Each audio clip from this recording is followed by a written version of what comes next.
Hello guys, welcome to another tutorial. In this tutorial I'm going to show you how you can edit your profile account on LinkedIn or your profile information on LinkedIn. So that's what we're going to be looking at in this tutorial. But before we get started, I just want to ask you, like, if this is your first time, please consider subscribing and hit the notification bell so you get notified every time I upload a new tutorial.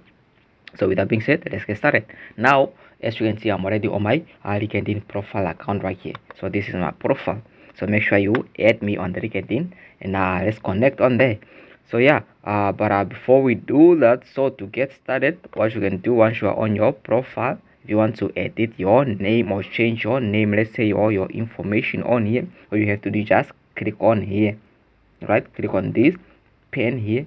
So just click on that, and then once you do, this page should be opening up. As you can see, it's loading. So now these are all your information on there, right? As you can see, this is your name. If you want to change your name, your last name, or if you want to add an additional name, so everything is on there. The headline that you see is appearing here. As you can see, mine is on there.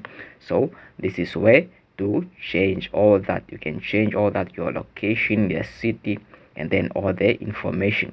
So that's how you can change. And then once you are done editing, just click on save, and then that will save your information. So yeah, that's how you can edit your profile information on LinkedIn. So yeah, that's it. I hope you find this video helpful. If you did, make sure you give it a thumbs up, leave us a comment down below, and if this was your first time, please consider subscribing and hit the notification bell so you get notified every time I upload a new tutorial. So with that being said, that's it for this tutorial. See you in the next one. I'm out. Peace, love, and unity.